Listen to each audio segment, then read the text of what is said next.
할렐루야, 아침 묵상 시작합니다. 하나님, 오늘 이 말씀이 우리의 삶에 해석되게 하시고 또 우리가 나가야 할 방향을 가르쳐 주시옵소서. 모든 말씀 예수님 이름으로 감사드리며 기도드립니다. 아멘. 나는 전능하신 아버지 하나님, 천지의 창조주를 믿습니다. 나는 그의 유일하신 아들 우리 주 예수 그리스도를 믿습니다. 그는 성령으로 잉태되어 동정녀 마리아에게서 나시고 본디오 빌라도에게 고난을 받아 십자가에 못 박혀 죽으시고 장사된 지 4일 만에 죽은 자 가운데서 다시 살아나셨으며 하늘에 오르시어 전능하신 아버지 하나님 우편에 앉아 계시다가 거기로부터 살아있는 자와 죽은 자를 심판하러 오십니다. 나는 성령을 믿으며 거룩한 공교회와 성도의 교제와 죄를 용서받는 것과 몸의 부활과 영생을 믿습니다. 아멘. 우리 438장 1절만 찬양합니다. 내 영혼이 은총 입어 중한 죄짐 벗고 보니 슬픈 많은 이 세상도 천국으로 화도다. 할렐루야 찬양하세. 내 모든 죄 사함받고 주 예수와 동행하니 그 어디나 하늘나라. 아멘. 고린도후서 9장 1절에서 15절까지의 말씀입니다. 함께 읽겠습니다. 고린도후서 9장 1절에서 15절까지의 말씀. 성도를 섬기는 일에 대하여는 내가 너희에게 쓸 필요가 없나니 이는 내가 너희의 원함을 알미라. 내가 너희를 위하여 마게도냐인들에게 아가야에서는 1년 전부터 준비하였다는 것을 자랑하였는데 과연 너희의 열심이 퍽 많은 사람들을 분발하게 하였느니라. 그런데 이 형제들을 보낸 것은 이 일에 너희를 위한 우리의 자랑이 헛되지 않고 내가 말한 것 같이 준비하게 하려 함이라. 혹 마게도냐인들이 나와 함께 가서 너희가 준비하지 아니한 것을 보면 너희는 고사하고 우리가 이 믿던 것에 부끄러움을 당할까 두려워하노라.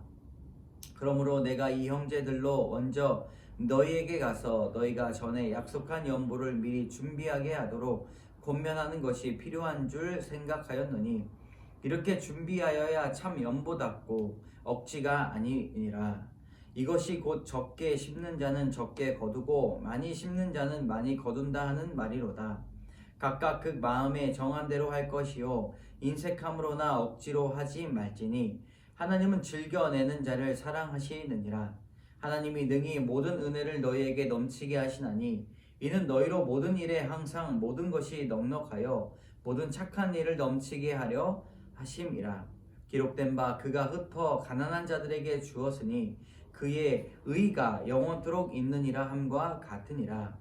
심는 자에게 씨와 먹을 양식을 주시는 이가 너희 심을 것을 주사 풍성하게 하시고 너희 의의 열매를 더하게 하시리니 너희가 모든 일에 넉넉하여 너그럽게 연보를 함은 그들이 우리로 말미암아 하나님께 감사하게 하는 것이라.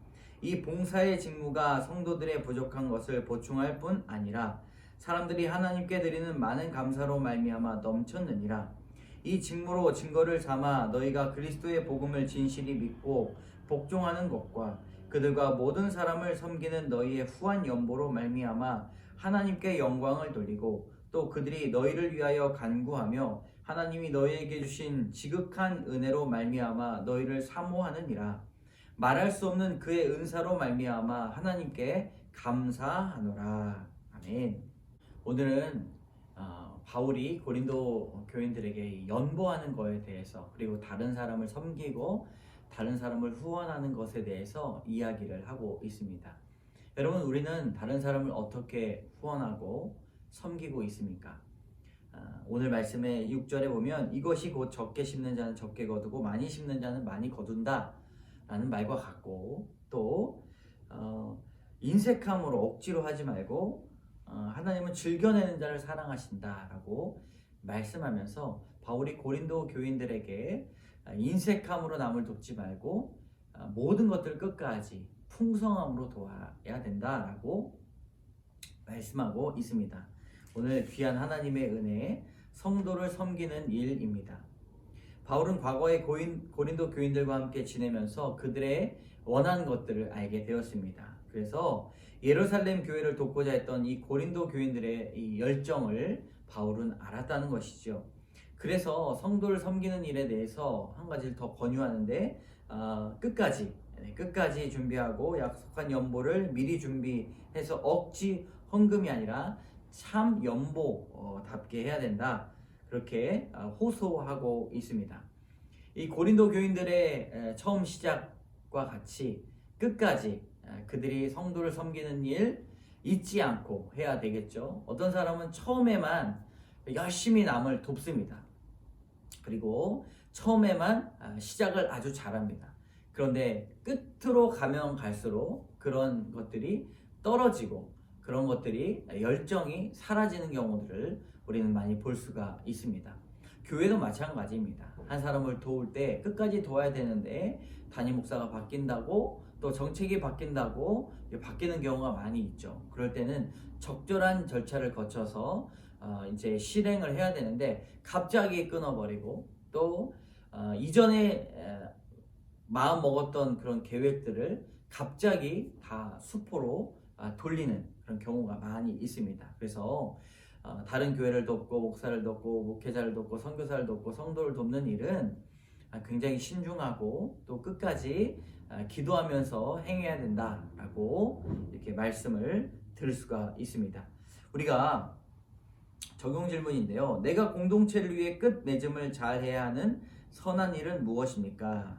나를 신뢰하여 자랑해준 지체를 위해 끝까지 최선을 다해야 하는 책임은 무엇입니까? 네. 자, 두 번째, 하나님의 넘치는 은혜입니다. 바울은 고린도 교인들에게 연보의 책임만을 강조하지 않고 하나님의 은혜도 함께 전하고 있습니다. 적게 심는 자는 적게 거두고 많이 심는 자는 많이 거둔다라는 말은 이 마음 자세에서 있어야 되는 것이죠. 그래서 인색한 마음 또 자원하는 마음으로 해야 되는 것이죠. 그렇게 모든 착한 일에 넘치도록 은혜를 부어주신 하나님을 의지하면서 하나님께서 주시는 그 은혜를 전하는데 교회는 최선을 다해야 할 것입니다. 우리가 도와야 할 사람들을 찾고 또 섬기고 베푸는 데 힘을 써야 할 것입니다. 이렇게 바울의 권면이 이어지고 있는데요. 특별히 오늘 이현석 씨의 묵상 간증은 형식적인 헌금 생활입니다. 불신 가정에서 자란 저는 대학생 때 유물론과 사회주의 이념을 공부하는 학생운동 동아리 리더를 맡았습니다. 그리고 사회생활을 하면서 오직 세상 성공을 좇아 열심히 살았습니다. 이렇게 하나님과는 거리가 먼 삶을 살다가 결혼 후 아내를 따라 교회에 다니며 신앙생활을 하기 시작했습니다. 성도를 섬기는 일에 대하여는 내가 너희에게 쓸 필요가 없나니 라는 바울의 말처럼 저는 처음부터 11조를 비롯한 주일헌금과 선교헌금, 건축헌금, 각종 절기헌금을 내는 일에 큰 거리낌이 없었습니다. 그런데 어느 날 아내와 헌금 문제로 의견이 갈려 다투었습니다.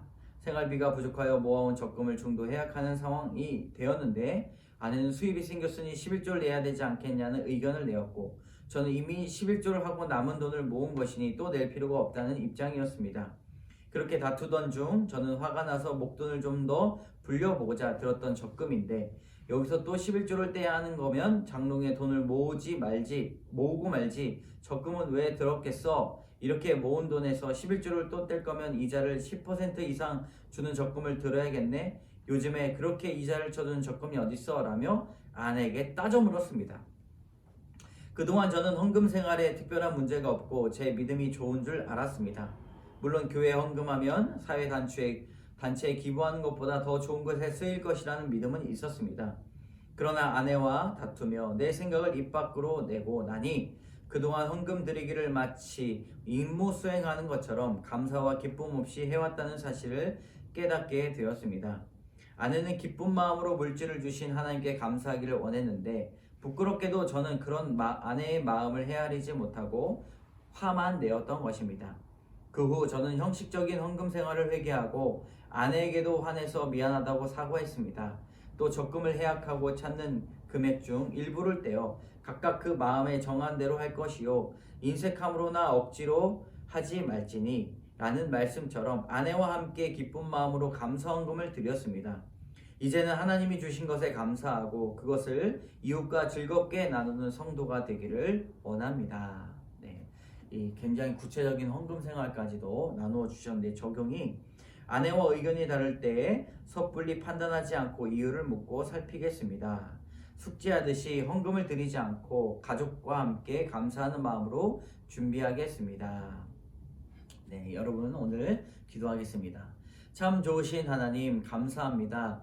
다른 사람을 섬기고 다른 사람들을 우리가 돌보는 그 과정 가운데 우리의 여러 가지 재정을 내어놓고 또 섬김의 자세로서 살아가는 것이 매우 중요함을 깨닫게 됩니다. 하나님 사랑으로 섬길 수 있는 가족과 공동체를 주셔서 감사합니다.